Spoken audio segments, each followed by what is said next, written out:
Hi, my name is Mike Dillard, and this is Self-Made Man, the podcast for men who want to leave their mark on the world and create a legacy of honor, integrity, and achievement in every aspect of their lives. I'm glad you're here, and once again, it is time to forge your destiny. In 2009, Mike Koenigs was on top of the world. He'd created one of the most innovative software companies in the marketing industry, and he'd pulled off a product launch that had produced over $9 million in revenue in just 7 days. And then a year later, he'd do it again with a second launch that produced over $7 million in a single week. And then, at the age of 45, it all went sideways. Some mysterious health problems started to show up, and so he went to see his doctor. A few hours later, he'd walk out with a death sentence and 6 months left to live. Now, the good news is that Mike was able to beat back the Grim Reaper, and today he joins us to share his story and words of wisdom when it comes to facing death. What do you do with your family, your business, or your friendships? How do you keep a positive attitude and find the strength to fight and live? Well, you're going to hear about all of that and more in this amazing interview with Mike today. So with that being said, please help me welcome Mike Koenigs.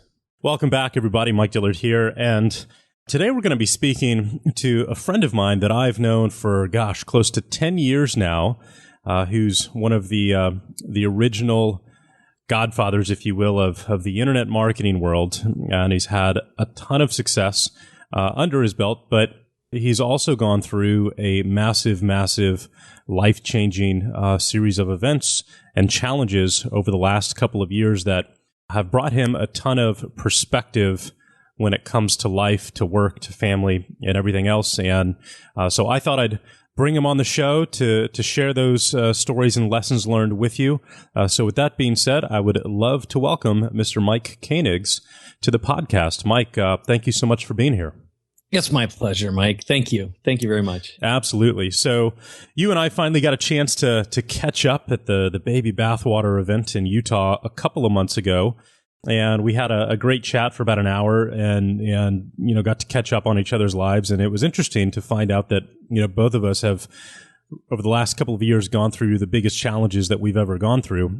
Yours was a health-related one. Mine was a business-related one. And fortunately, we've both come out the other end alive and okay. So, I'm super excited to hear more about that today, and for you to really share the lessons that you learned going through those tests and those trials. Because, with your story in particular, this is an issue that most people will either go through themselves or one of their loved ones will, and so. Really excited to have you here today. And once again, thank you for taking the time. No, it's my pleasure. And, the bottom line is at some point statistically, even though I won't give away the big thing, a third of us go through this at some point in time. It's just that mine happened very early on in terms of, in terms of age. But it's my great teacher. So I'm ready to give you all I've got today. So awesome. Let's open it up. Well, for those who are listening who aren't familiar with you, why don't we start back at the beginning and let's dive in for a few minutes on how you got your start as an entrepreneur. Sure. Well, I think to frame this, I have what I would say is a typical entrepreneurial backstory. I'm the oldest of 4 kids. I grew up lower middle class in a very, very small town called Eagle Lake, Minnesota. And for years, I remember going by the sign, it's population 763. My dad is a barber. He's 78 years old now, and he just slowed down this last year, working, really 6.5 days a week, not only as a barber, but as a building inspector of this little town, a city clerk. He was an entertainer. And my dad was working constantly. If you would have looked back, and I didn't even know what I didn't know back then. I wasn't taught an emotional language of communication until years later when I started attending a Tony Robbins event. But my dad was working constantly. And if you would have asked me, what do you want more than anything? It would have been like more of my dad. But my dad never learned how to self-replicate, really. He worked an hour, he got paid. And even though eventually he took over this little barber shop, he's charging $7 a haircut or $5 a haircut for as long as I can remember. And He grew up the youngest boy of 8 kids on a farm in Iowa. So for me, the one thing that they gave me, my parents thought the most important thing was my education. They sent me to a parochial school. So for 12 years, I went to Catholic school, and that's where my parents invested in me. And unfortunately, school never worked for me. I have the attention span of a bag of gnats on amphetamines, and I felt stupid. I was horrible at school. I wasn't, I was funny, but crazy, and so I became an altar boy to avoid going to school. I used to serve funerals because it was the one thing that wasn't monitored closely. And what I do is serve as an altar boy and then skip school and go play video games. So the bottom line, though, was what I didn't realize at the time that was really important is my parents really loved me. Even though I was the oldest of 4, so I wasn't getting all the attention. I really had to figure out a lot of things for myself, but my dad made tools available, which was one great thing. We had a wood shop, and I just worked a lot. I figured out how to take things apart and put them back together, and it was always very, very important. I also liked movies and music and shooting things. I grew up basically out in the country, so I used to make gunpowder in the basement and pipe bombs and all sorts of horrible explosives. These days, I'd be labeled as a terrorist for sure. And if my favorite thing growing up was a magnifying glass and a bunch of ants. It was like I was just. But the other thing that I got turned on to, which is relevant to the story here, is I loved junk mail. I didn't know it at the time, but I fell in love with direct response marketing. And I always knew from age 5 that I wanted to do something with computers. And in 1976, 77, so I'm 50 years old right now. So I was a kid, very young, 10 years old. I saw a TRS-80 Model 1 computer, and I thought as though I had bumped into an energy vortex. I can't describe how I felt. And around the same time, the first video games started showing up, like Pong and Space War. And I spent every dime I had playing video games, pinball machines, and life changed when a friend of mine, his dad worked for a university. He turned me on to and brought over to my house an old thermal paper teletype machine with a 300 baud acoustic coupler modem. And for anyone who doesn't know what that is, that's back in the old days when you had to dial your rotary dial phone, put it on this little ear cup thing, and listen to the handshake of is this funky sound of the two computers talking to each other. And of course, if your mom or dad picked up the phone, it'd screw up the transmission. But I got on something called MECC, MECC, the Minnesota Educational Computer Consortium, and played a game called Oregon Trail, where it was like a text-based adventure. And that led me to start coding at age 14. We could never afford a computer, but a neighbor loaned me an Apple II, and I taught myself to code over a period of a weekend. And that led to war dialing at age 16, figuring out how to hack. And later in life, when I started coding games, which is really what I wanted to do, I got my start disassembling machine code, assembly code, and removing copy protection from software. But also my dad started getting me consulting deals. And because he was a barber, he had a lot of clients, and invariably people would say, "Hey, how's your kids?" And my dad would say, "My kid likes computers." And they'd say, "Well, we just bought a computer.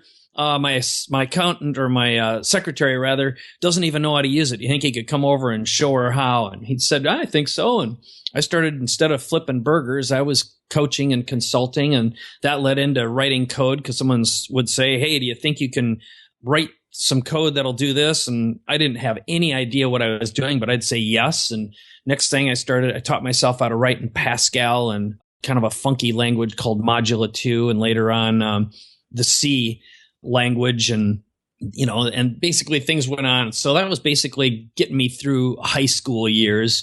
But the bottom line is what I knew, and the big takeaways were, number one, I heard the phrase, "We can't afford it," every single week at least. And I hated being poor. I didn't like being from a little town in Eagle Lake, Minnesota. I felt out of place. I felt stupid. And the things that were really important, like having a great family and great parents that actually loved me, weren't the things that I was focused on. I wanted to be rich, and I wanted to be out of there. And my big dream, and I had a backpack packed in my closet from age 14 on. I was ready to run away from home and go work for Steve Jobs and Steve Wozniak. That was my dream in life. So that pretty much brings you up to at least the early years. Yeah, no, that's I can relate to that to that pain or desire as well. And so when I started getting involved in the internet marketing world, which was in 2005, my first event was Koenigs Underground 2, and around that time, or a couple of years after that, I discovered you through a very successful software as a service company that you had launched called Traffic Geyser.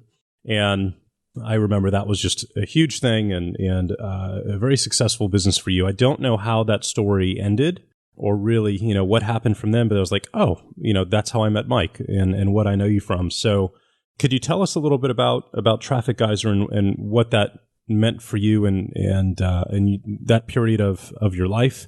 And what ultimately happened to it? Because I know it was a huge success at one point, and then it kind of faded away. And I don't know if it was sold or if something changed or what. But how did that go? It's a really fascinating story. And I got to say, I was at the right place at the right time with the right thing. So, in between all this, I had built and sold a marketing agency called Digital Cafe in St. Paul, Minneapolis, gotten married, divorced. At one point, I was $250,000 in debt. I was living on my gas card, and it was an interesting thing where I got introduced to Tony Robbins through a friend of mine, literally turned my life around in 6 months. I lost weight, started dating, and learned an emotional vocabulary and how to feel. I think one of the things that happened, this is very common amongst entrepreneurs, is one of the ways I survived my childhood, I guess, and through the traumas of growing up in an environment you don't like, is I just stopped feeling. And this will become relevant later on in the story. But the bottom line was I learned about marketing and I started doing a lot of video. I also made a feature film up through there by the time shortly after I sold Digital Cafe, after 10 years of ups and downs in the Tony Robbins thing. So if you mark the year 1999 going forward, I started marketing online using video back before there was a YouTube, back when it cost a lot of money to host videos. And I started producing testimonial videos for a client of mine. I was doing video marketing and building web pages and creating information products for customers and clients, basically best-selling authors. And what had happened is, back when it cost thousands of dollars to host a website and put video online because you were paying for all the data and bandwidth, Google came out with an experimental product called Google Video. It was in beta, and just by accident, I started uploading all of my videos to Google Video because I figured out how to hack the embed code so it wouldn't show the Google logo, and I could control whether or not the video started playing automatically. But more importantly, it saved me thousands of dollars a month in hosting charges for my clients and customers at the time. And the byproduct of that was when I'd upload my videos, they got indexed almost instantly by Google, and they'd show up in the main search engine results. So purely by accident, what I discovered is if I'd upload one video and then rename it 10 different times using keywords and then name it appropriately after I uploaded it, I could upload the same video 10 times, 20 times, 50 times, and I could dominate search engine results in like 20 minutes. And shortly after that happened, YouTube came out. So there were basically two video search engines. And I worked with a friend that I met at another trade show. You talked about Yannick Silver. Well, this is Armin Morin. It used to be called Big Seminar. And this is going back quite a few years now, probably 2000-ish, maybe 2002. I'm trying to think of when I went to the first one. Let's call it 2002.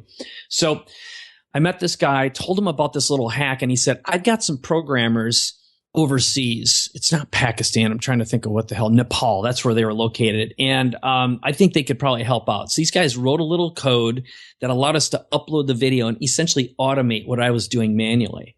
Had it working in a couple weeks.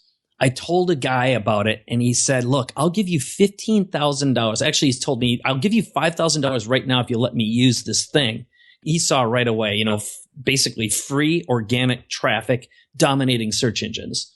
And I told another guy who I'd met at another event also, and he said, look, I'll give you $15,000 right now if you let me use it and you don't let the other guy use it who offered you the 5. And I thought, holy crap, we've got a product here. So went back to Frank, and we basically rolled a little membership site around this code, built a user interface and a user management system and a click to checkout, and offered it to a small list that I'd developed from a couple other little products I had created. So the net is we did a little launch, generated like $25,000 or $35,000. It was $247 to sign up, $47 a month, and bam, we built that thing, and pretty soon it was generating, tens of thousands a month. So I learned and discovered continuity income, but more importantly, video search engine marketing. And shortly after YouTube rolled out, it wasn't long, and there were like 100 knockoff video sites. And we optimized the code so when you would upload your video, press a button, not only would it spit it out to all these video sites, so basically saved you what would be 10 or 20 hours worth of manual labor. When social bookmarking sites started coming out, we would social bookmark the video, and then we would automatically post it to a blog. And then we would later on automatically generate and create podcasts. And then it would reschedule and resubmit the video. So it basically created this mound of content and traffic that at the time, there was no such thing as the idea of content spam. Back then, when you were doing search engine optimization, you were creating like mounds and mounds of pages of content. And it was the first of its type. And because I had met and gotten to know a few online marketers, and shortly after that met the legendary Frank Kern, who we lived very close to each other, I started helping him with video marketing. He became and was sort of like the guy who got me on the roadmap with a whole bunch of other marketers, because he and I started doing a lot of joint ventures together, co-promoting. I actually loaned him my video guy who still works for him to this day. And it was like suddenly Traffic Geyser was the bomb. And we did a launch and a promotion that generated our first $1 million. So that's kind of like bringing you up to what happened, and then I'll give you the story of what happened next, because that's really where my career blew up and we had massive launches. But I'll just stop for a second, see if you have got any clarifying points, and I'll tell you how we got it to the point of the sale and ended at that. Yeah, well, just give us the 2-minute highlight reel of Sure. the height of where things got, and then obviously the main goal for today is to talk about the challenges that you went through next and how you successfully navigated those. So, right on. Where were you right before that test came along? You got it. Well, here's what happened. At that point, things just blew up in my life. We started doing these product launches, and it was right in the heyday of the launch thing. And because the product worked so well, so many people were using it. We did a launch that produced $9.1 million in a week. Soon we were doing streaming video events that we to this day call them. Well, some people call them live streams, some call them webcasts, but we did one that generated $3.1 million in a day. And it was like suddenly I was a bit of a rock star in the industry alongside, some of the original founders. And I introduced a lot of these guys to Tony Robbins. So, a little bit of celebrity status started popping up along the way here. Around that time, I just was traveling and up all night. I was drinking fairly heavy, partying with all these guys because, the San Diego online marketing crowd was pretty well known for living pretty tough. And really the sale didn't happen until after the big event happened. So I think we could probably loop back around, because that's what wound up happening is I started feeling a little weird. And one day I noticed when I got up, I left a blood spot. It was as though Mike had a period one day. And then when I was on the toilet, I literally had a stream of blood coming out of my rear end. And I went in for a checkup. And actually, I missed my first test, a colonoscopy. I had to wait 2 months to reschedule. And by that time, it was getting bad. And growing up, I inherited hemorrhoids, which my dad had. And I thought, it's just a bleeding hemorrhoid. Well, bottom line is I go in for the test. Doctor walks out and he says, "Here's the deal, Mike. I don't need a biopsy to tell you what you got. You got a 5-centimeter tumor right above your rectum, above your sigmoid. And you got to make an appointment with an oncologist today, a surgeon tomorrow, get in here this weekend and get that thing cut out, or you're going to be dead in 6 months. So I was diagnosed with stage 3A colorectal cancer. And that really put a screeching halt on everything that was going on in my life, to say the least. And so I'll leave it at that and see if you got any points or any other questions, and then I can tell you about the journey. Yeah. I mean, the first thing I'm wondering is just like, what goes through your head at that moment? Is it kind of shock and disbelief? Is it panic? Is it, like, what do you do, Yeah. Well, here's what had happened. I'll tell you what went through is my practical brain, not my feeling brain, really kicked in, which is at that point, my son was, 11, maybe 10 years old. So like the perfect age where he just needs and wants his daddy. I've been married at that point for 12, 13 years to my wife, Vivian. And the God honest truth was we were definitely on the brink of like, something was going to give in our relationship. We were probably going to break up, or we had to figure out what was going on. I mean, I was just all over the place, living hard and heavy. And I was more concerned with what the hell is going to happen to my business, because the guy basically said, when you go through the treatments that you're going to go through, you're going to have to shut everything down and focus on just surviving for a year. And I'm like, holy crap. My whole business at that point, I'd bought out 2 partners. We had a ton of overhead.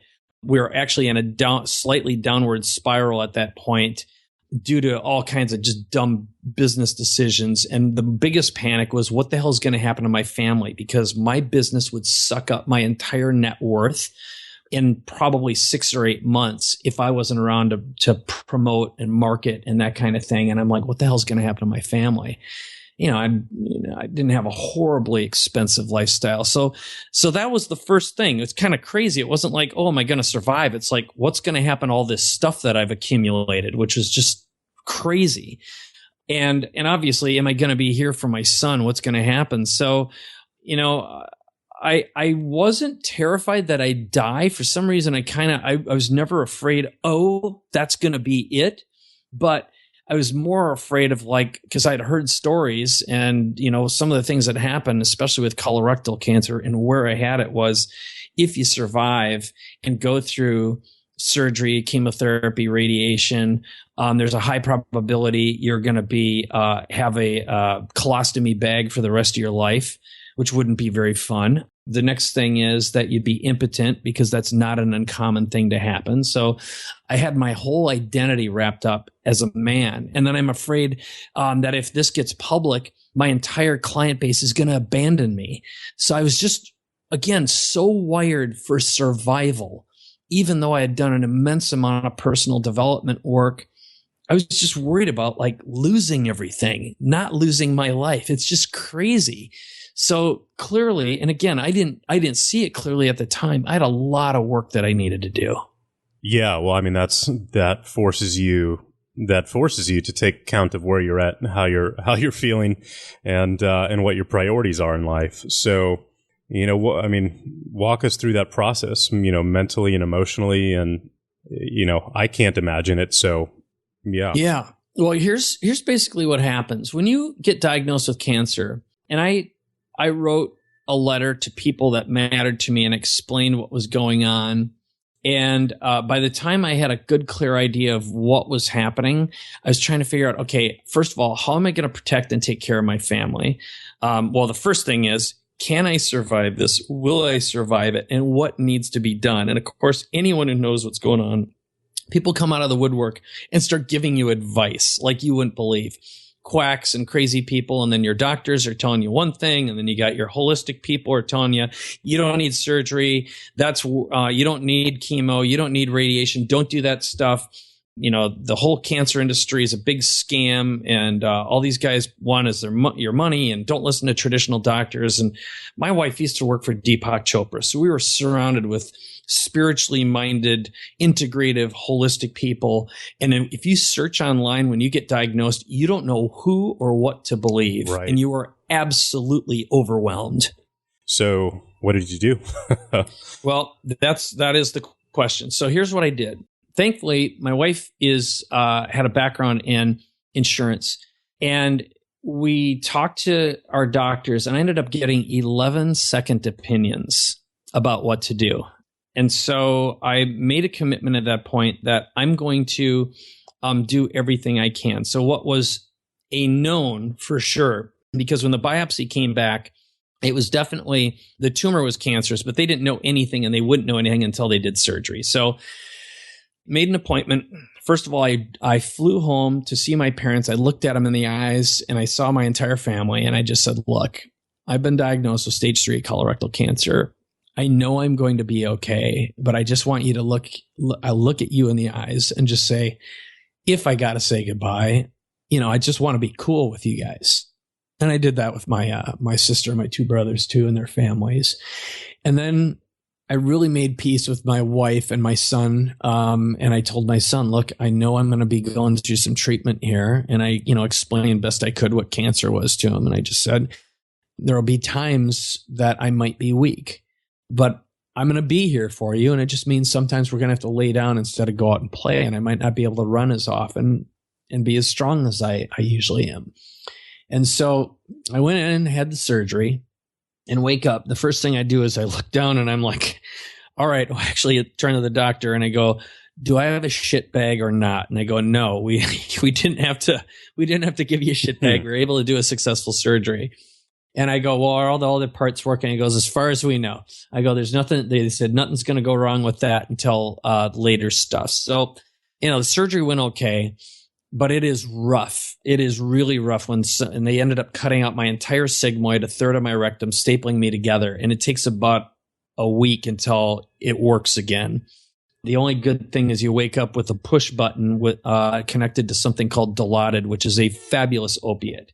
And I sat there in happy state for a while. And I've never done chemicals before to speak of. So that at least takes the edge off.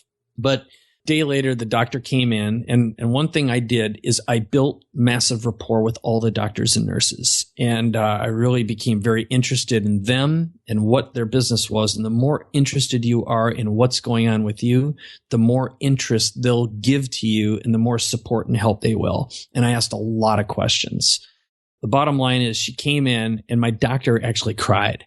And she said, the good news is we got the tumor out. The bad news is we checked your lymph and some of them are cancerous. So you're really going to need to talk about secondary treatment, which basically meant chemotherapy. And if you want to beat the odds, at least for the short term, radiation as well. And that's the time when things get a little weird. So I started asking around, and the best information I ever got, and this is like one big tip I'll give to anyone. If you ever get diagnosed with cancer, first of all, listen to your doctors. Don't listen to quacks and all kinds of people who aren't doctors for advice. But I asked nurses, especially the ones who are older. And my questions were, and there are 2 big questions here that I asked. One of the doctors, one of the nurses. The biggest one I asked the nurses is, I'd ask them, how long have you been working in oncology and around cancer? And some of them would say 10 years, 20 years. And I'd say, tell me, what is the number one determining factor as to whether or not someone survives and thrives and makes it through this? And invariably, every single one, and I asked a lot of nurses this, they'd say they go thermonuclear. They do not hesitate. They do not wait. They find out and do everything they possibly can, and they do it right away. And the second thing is they stay happy. They just connect and they're grateful. They stay in a state of gratitude. And so that was a big one. But here's the next one. And this is how I got so many second opinions, and I got what I believe was incredible advice. I asked all these doctors the exact same 5 questions.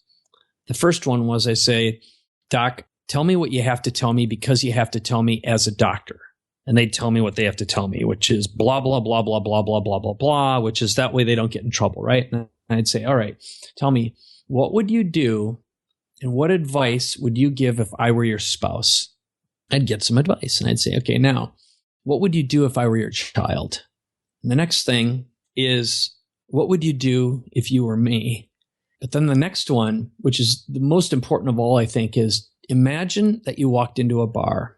Or no, actually, here's how I worded it. Imagine a person who had your experience, your knowledge, your wisdom, expertise walked into a bar.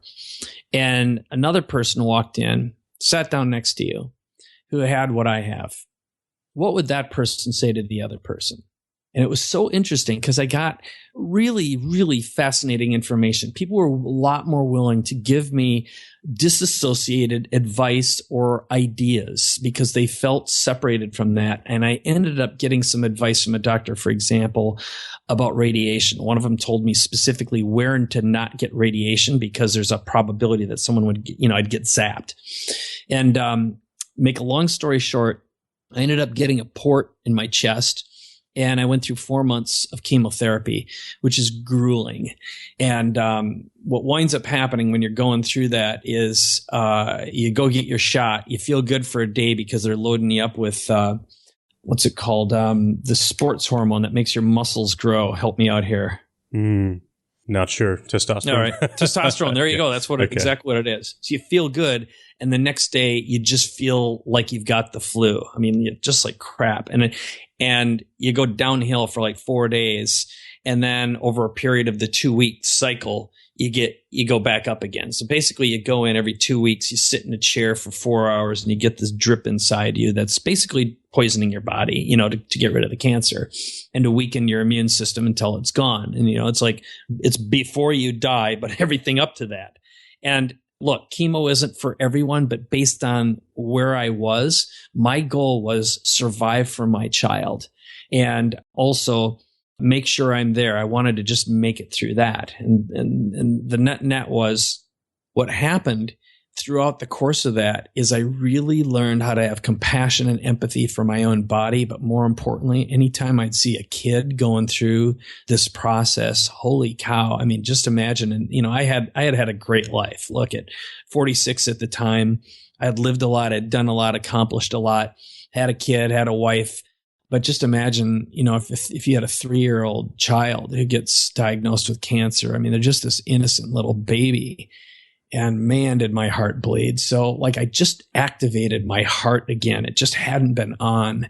And also when you start waking up in a pile of your own hair every day because your hair starts falling out like crazy, your body, your brain doesn't remember ever not feeling that way. It is very, very harsh. And that was one of the things that definitely I struggled with until the chemo ended. And the next phase was off to radiation. I had chosen and decided that statistically, the chances of reoccurrence, again, if I'd get it again, especially where I had the cancer, they would probably take out a large part of my innards. I'd be stuck with a colostomy bag, or there's a high probability it spreads and you die. So again, with the advice of going thermonuclear on this, I wanted to make sure there was no chance of it ever coming back again. So what does that consist of? I mean, radiation, I don't. Yeah. Well, here's what happened. The next step was, where do you want to get radiation? Because there's different places, there's different specialties, and every type of cancer and where it is and how you treat it is a little bit different.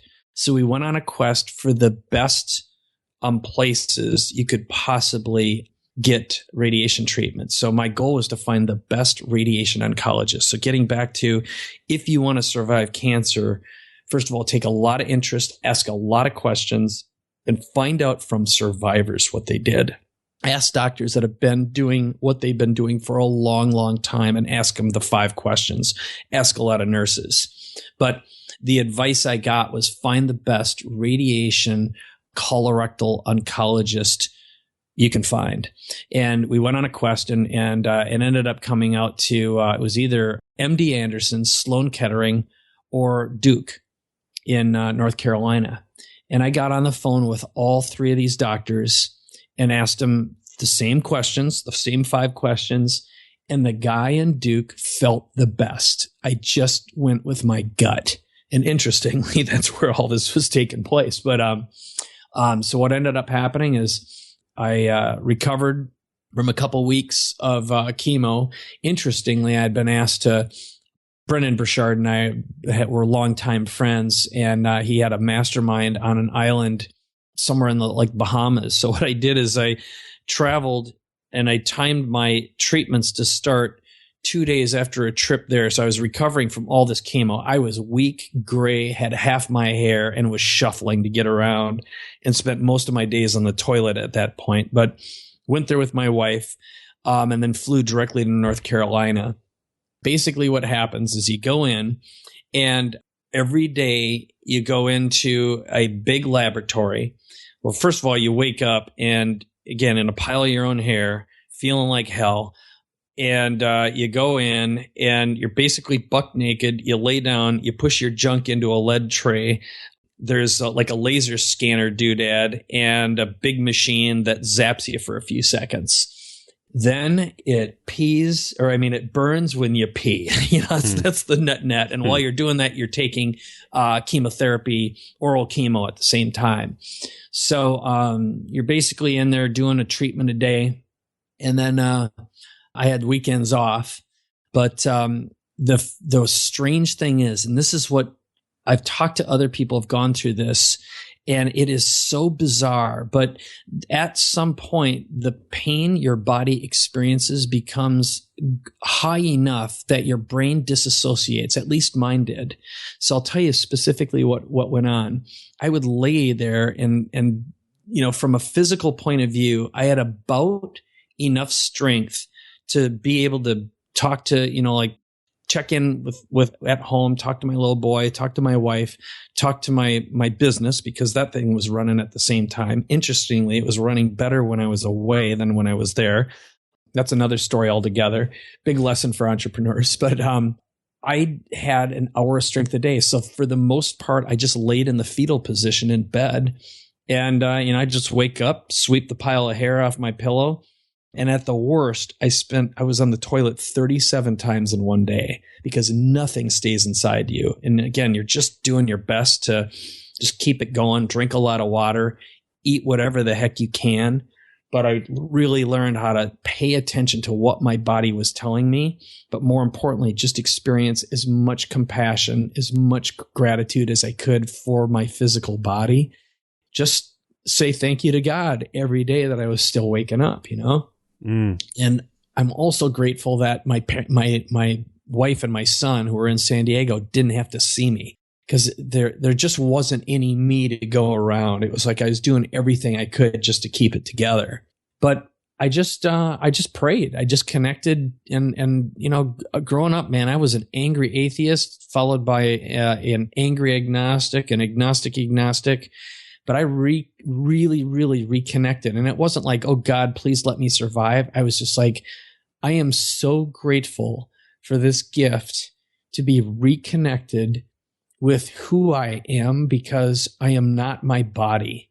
And I'm so grateful for the opportunity to have lived as much as I have, and just to be in this beautiful state of mind, and be grateful for everything that's been given. And I did recommit to wanting to make a massive difference when I survived. And I never, ever really believed I wouldn't survive. It was really just a question of, will I be vibrant again? Because again, I couldn't remember ever feeling good. It was as though that just got wiped away. I knew it happened, but it was like a mirage. So walk us through a little bit of, once you've recovered and you're starting to scratch on it now, but your new outlook on life, your new priorities, how you're thinking differently. Yeah, that's a good question. So the interesting thing is the recovery's slow. You come back, and one thing I wasn't prepared for is how much trauma my physical body and really my brain had been through. And the one thing I didn't do early on, and this is relevant to the rest of the story, is they give you painkillers, but I was a He-Man. I'm like, I'm going to endure this pain, and I don't want to become an addict, because they give you opiates, right? They give you, basically it's hydromorphone, which is, it's pill-based morphine. And I should have taken it earlier, because it gives your brain a rest and a separation from the pain. So you kind of return to a state of mental normalcy. And so Opiates are definitely a killer, and they're very addictive, and thank God they exist. But when I came home, it was a matter of just recovering, getting back into the swing, and getting the proper aftercare, which was to find a great integrative doctor to bring me back to a place of normalcy. And again, my body, I spent, it was like I had to be close to a toilet all the time for 6 months after that. So ask me the question again, because I want to make sure that I move to the next phase, which is the recovery phase, but directly answer your question. Yeah, no, I mean, that's really it is how did this experience change you, after you were back home and Great. Yeah. Well, here's the biggest thing is it's how I value time. So if I fast forward to now, which is 4 years later, it's about 4 years since I had my surgery. And I have a phrase that I talk about, and I really live by this, which is I have a picture of my little boy and I walking together, and he's holding my hand. And ever since he's just been, it's just like, that's one of the most precious moments in a parent's life, right? When your child holds your hand. But the picture I have is of my son, and he's my height. He's actually taller than me now. He's almost 6 feet tall. He's 14 years old, and he still instinctively reaches over and he holds my hand. It's just like he doesn't remember that he's not 5 and he doesn't realize he's 6 feet tall. And so my wife took this picture of him holding my hand, and I keep that picture on my phone in my favorites, because anytime someone says to me, Mike, can I take you out for lunch? Can I pick your brain? Can I get free advice from you? I think about that and I go, okay, will I trade giving away free advice to someone who probably won't take it and probably won't value it? Or will I live another moment holding my little boy's hand and grabbing that precious time, because you never get it back? So how I count my seconds now is very, very important. And again, the relevant part of this, when I talked about being in a state of pain, when you're disassociated from your body and your body is in massive pain, I felt as though I lived 30 years over the 6 weeks or so I was away from home getting those radiation treatments. And so I feel like I'm 80 years old in some ways, even though physically I'm in great health and great condition today. And so I was given the gift of a second life, a second bounce, and I'm not going to waste a moment on anything that doesn't matter a lot. So I focus on narrow, deep relationships. And, it's like when you and I spoke, and we got together after knowing each other kind of on and off for years, it was like, I wanted to go deep with you, and we went deep, right? And I want to, focus on you when we have a relationship, not narrow and wide. I think that's probably the biggest thing. The other thing is I really got clean with my wife, really worked hard on our relationship and building a beautiful, intimate, connected relationship again. And we had a complete switch in terms of the level of respect that I have for her, and also living to my highest potential, which, I really resonate with the theme of your website, for example, what you stand for, because I can really, really connect with what that's about. It's just living a life of no regrets and celebrating being a self-made man, but also realizing that I'm not alone, that the people that I surround myself are who I am. I am my community, and who I show up as and how I contribute and what I give really, really matters. The words that come out of my mouth. So I just pay a lot more attention to how my body moves, how I look at people, how I invest in them, and the breath I take. It's just living in the moment. And that might not sound particularly profound, but man, it's like it takes something really harsh sometimes to knock you into the now. And that's why, looking back, I call cancer my gift. It really gave me an opportunity to stop and take an assessment. And what I'd hate to do is be at a point where I'm 77, 78 years old and wake up and go, holy crap, I haven't been conscious for the past 30 or 50 years. And that's, I'd say that's the big takeaway that I can give you right now. That's awesome. One of the things that we talked about in Utah was the reason why you thought you got cancer in the first place. I thought that was really, really interesting. I was wondering if you would share that. Yeah, this is profound. And here's how it got turned on to me. And also I'll tell you how one of the big corrective measures that had a profound effect on me that helped me realize and get over this. So Louise Hay from Hay House wrote a book called You Can Heal Your Life, I think is what it's called. I'll look it up really quickly. But the bottom line is she created a grid that shows the emotional causes of disease. And they've got blood diseases, cancers, all sorts of things. The emotional analog to colorectal disease is rage and anger, specifically unexpressed rage and anger. So if you go back to my youth, my childhood, and a lot of my business life, I was seething and immensely angry and filled with rage constantly. I created the story I had in my head was that people were letting me down and that they weren't doing what I told them to do. And I wasn't being heard and I wasn't being understood and they weren't doing, it's like all this you, and you're letting, and so that emotion, there are many who believe, at least this is what I believe, is that basically becomes a form of energy that turns into a mass and it becomes a disease and it eventually poisons you. And one of the gifts of cancer was I learned to listen to what my body is telling me all the time. And it's like, what emotion am I feeling and where do I feel it? And what do I need to do right now to let that go? And holy crap, has that been profound? It's like anytime I feel out of whack, out of balance, not grounded, it's like, what am I feeling? Where am I feeling it? And what's that emotion? And what can I do right now to let that go?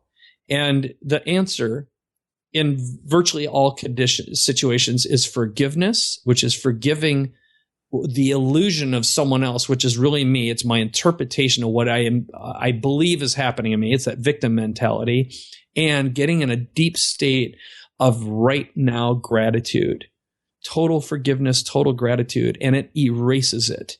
And so one of the techniques, one of the strategies, and the way that I really, really got made some breakthrough with that was a program called the Hoffman Process at the Hoffman Institute. It is the best personal growth, personal development program I've ever been through. There are no gurus. There's no upsells. There's no hard marketing. In fact, they're not really good marketers. But something like 75 or 80,000 people have gone through that program. And it teaches you how to really, really forgive yourself, forgive other people, and let go of some old stories in much more powerful ways. They're different than, I shouldn't compare them directly, but if you've been through Landmark Forum, if you've done Date with Destiny, and Date with Destiny is incredible as well. But I found Hoffman Process to be very, very beautiful. It's like a 45-year-old program. And it really taught me how to let a lot of old stuff go that I was completely unconscious of. Interesting.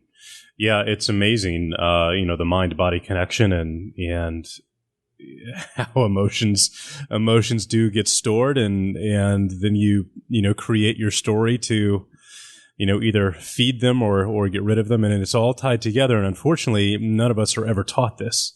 It's so true. It is the most powerful soft skill you can ever learn, which is learn an emotional vocabulary, learn how to read what your body's telling you, because it is divinely connected. It doesn't matter what your beliefs are. I mean, again, if you're just coming from life is, the whole universe is energy, blah, blah, blah, blah, blah, or whether there's a conscious God or whatever works for you. I've come full circle. I genuinely believe in the Creator. And I happen to believe that whether you believe in Jesus Christ or the myth of Christ or the story of it, when you hear the phrase, the way, the truth, and the life, what I see that is, again, no matter what your interpretation of, Christ's life is a model. If all you do is look at this and say, there is an instructional blueprint for how to think, how to behave, how to treat other people, how to treat yourself, and how to feel, the Jesus Christ myth story or the full-on man who was the Son of God, and again, however you interpret that, it is a roadmap to total salvation and peace and forgiveness. And that really, and this, I would have been so ashamed to talk this way years ago. And I married a Jew. I'm raising my son as a Jew, and he got bar mitzvahed in Israel. And it wasn't until I went to Israel, sat in Jerusalem, and came home that I had this eye-opening, like, aha moment. I'm like, holy crap, that answer's been right in front of me my whole life. And this isn't a commercial for being a Christian. It's just like, look at the truth and let your anger or whatever story you have associated with how religion's stupid and people who are religious are stupid or whatever intellectual exercise is going on, and just see what that purity of thought can give you and grant you. And at least for me, that was like a huge, profound aha. And look, I'm 50 years old and just figuring this crap out. It's just like, it's just a symbol of what little I know and how much my story is preventing me from being a true self-made man. And I think that's that walk away big lesson. Yeah, I mean, it's such an interesting topic that people are constantly trying to figure out these days. And it's interesting as I hear you talk about that, whatever somebody's opinion about that is, unless they've gone and, through an experience like you have, where you've come to death's door and had an epiphany, it's a completely different scenario than someone just having an opinion, which if you think about it, whatever the opinion is, it's completely based on ego, that you are somehow smart enough to figure out how the universe works, right? And so, that's a really powerful, amount of clarity that comes from a very rare experience that, you fortunately walked away from. Are there any books that you have found to be incredibly helpful when it came to this period? Wow. Well, there is a book called The Hoffman Process, which really is a guide. And the funny thing was, when I was going through this process, I honestly can't remember what books I read.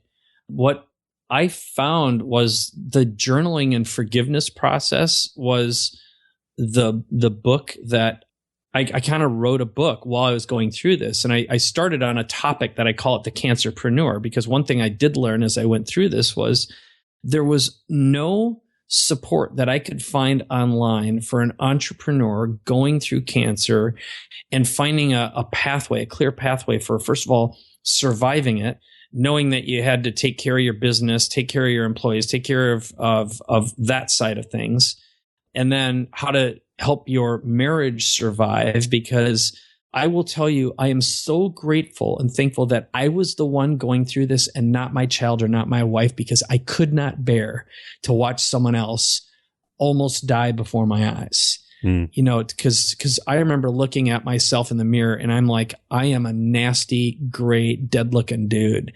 It was just, and I lost 30 pounds of muscle while I went through the treatment. I was fairly buff at the time.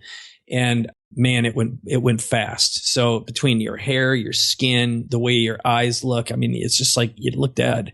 And that was, I think, I wasn't like digging into the Bible. I wasn't, like biblical at the time. I was just in a state of like connection. So the other thing that really got me through it, honestly, was I watched Netflix constantly. I just didn't really have the strength or energy to turn the pages of a book. But I will tell you, and with regards to the cancerpreneur thing, and the other thing is like your relationship with your kid, because just for your child to watch you go through that could be extremely traumatic. And I was really, really, really honest with my son about what was happening. And I just gave him the reassurance that no matter what, I was there for him, that nothing changed. And this had nothing to do with the love I had for him. It was just that right now my body needs to get through this experience. And I'm there for him, and nothing between him and I changed. And he just had that reassurance the whole time. But I think the again, it's not so much about books. What I didn't do, I just didn't have the strength. And for some reason, I isolated myself. I didn't want to become part of a group of any sort, but no one prepared me for some of the post-event conditions. One of them is something called neuropathy. When you're getting chemotherapy, if you touch something that's cold, like if I just open up the refrigerator door, it felt like someone just reached out and slapped my face with a bag of broken glass. If you drink anything that's more than lukewarm, it feels like you're drinking broken glass, and you can't feel the tips of your fingers and your toes. But it's temporary.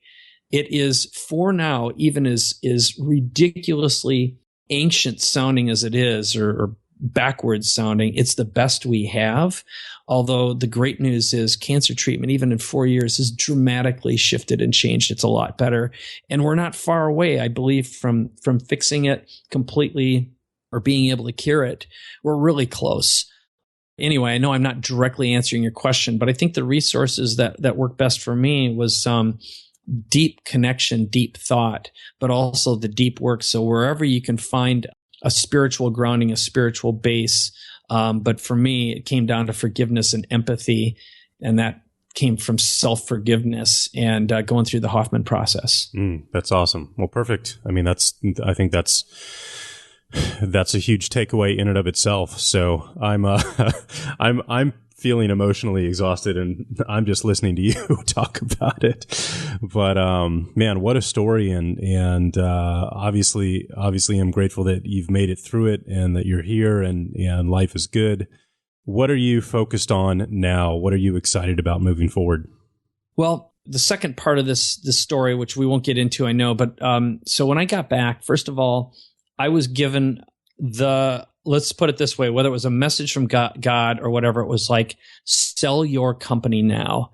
I had outgrown, or more importantly, my business had outgrown me. I was spending most of my time doing things I wasn't good at. And because my business needed an operator, it needed someone to do that. And it was Traffic Geyser and Instant Customer were the two programs. So fortunately, I was able to package the business as a software company, sold it to a publicly traded company, and managed to keep my intellectual property in my studio in San Diego, which to this day, I got $1 million studio. It's, 8 sets and 10 cameras. It's automated. It's beautiful. And we can produce live online TV. And I started an online TV show, which was just going back to my youth, something I always wanted to do. And I also wrote 10 books. My first one I wrote while I was going through chemo and treatment by dictating it through my phone. So while I laid there in the fetal position, I was talking and speaking my first phone, and that ended up becoming a product. So, I've got my information products. I've got the studio. And after selling the business, I've been angel investing. So I invested in Bulletproof Coffee, for example, a couple other businesses that I resonate with. So at this point, I've been really focusing on supporting entrepreneurs. I believe that the best way to change the world, other than just get emotionally clean and whole, is by creating as many conscious entrepreneurs as possible. I'm not a big believer in big government, big banking, or big commerce. I think it comes down to smart individuals who are innovators and leaders. So all the products and all the services I do really revolve around that. And I know that's another area where you and I are very compatible and see eye to eye on. It really begins and ends with conscious global entrepreneurship. Yeah, absolutely. Very cool. Well, where can people go connect with you and see what you're up to, follow your work, and just get involved with you in your life? Yeah, well, I appreciate that. So my primary website and business is youeverywherenow.com. That's the whole vision is sharing your message and being seen, heard, read, viewed, listened to, watched anytime, anywhere, any device on demand. And then I'll give you my public-facing email address if you just want to drop me an email. It's my name. It's Mike Koenigs, Koenigs, @gmail.com. And I'll get your message. And if there's something that you connect with or resonate with, if there's some way I can support you, reach out. That's one thing that I've made a point of is, ever since I went through this process, it's amazing how many people who are diagnosed with cancer reach out. And I made it part of my mitzvah, which was to support people who are going through this painful experience. And I've guided a lot of people through the cancer process, including my very best friend, that from age 6, as soon as I got out, this is like a classic story. So maybe I'll leave it at this, which is, do not believe for a second it won't happen to you. There is a 33% to 50% chance you will be diagnosed with cancer at some point in time in your life, statistically speaking. So my best friend from age 6 was diagnosed with, you guessed it, colorectal cancer. And he had been spot bleeding out of his rear end for a little while. So if you ever have any blood, do not hesitate. Run to your doctor and make an appointment and catch it early. You don't have to go through what I went through, because if they catch it early, you don't have to go through any of these treatments. And it's like, not me is very early, kicks in, especially the younger you are. My opinion is, if it runs in the family, get checked before you're or around age 40 on, not 50 when they say. And the bottom line is, he gives me this call and I'm like, God, part of me was like, damn it, I told you so. I said, go in and get checked, right? And, my own brother went in and they caught it early. So that's my biggest piece of advice is go in and get checked. And I know that goes beyond the how to get hold of me. But one thing is, it'd be great if you sent me a message saying, I checked it out. I caught it early. Thank you for the warning, Yeah, absolutely. I've started to go in once a year and getting a huge, A to Z blood work run done. I've done it twice now, 12 months apart. You end up giving 15, 16 vials of blood, which is fine. It literally takes 10 minutes, but there's so many tests that your physician can run through, all of these diagnostics these days. And one of them that I just did is a new one called an Oncoblot. And this tests for a new kind of protein or protein enzyme, I'm not sure, that tends to show up if your body has cancer in it in any form and in any place. And so that's a simple test that you can just go do on an annual routine basis that will catch it before you ever show a symptom, or if it becomes a tumor or anything like that. So, the technology is getting better, and for me, it'd be crazy not to do that once a year. So I'd highly recommend going and getting that done as well. And it would be silly not to. So Mike, thank you so much for coming on and sharing your story with us today. This was amazing. And I know this is going to touch a lot of people's lives and give a lot of people hope.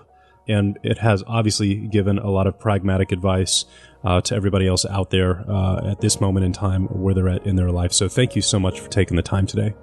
It's my pleasure, Mike. I'm happy to serve and happy to share my story.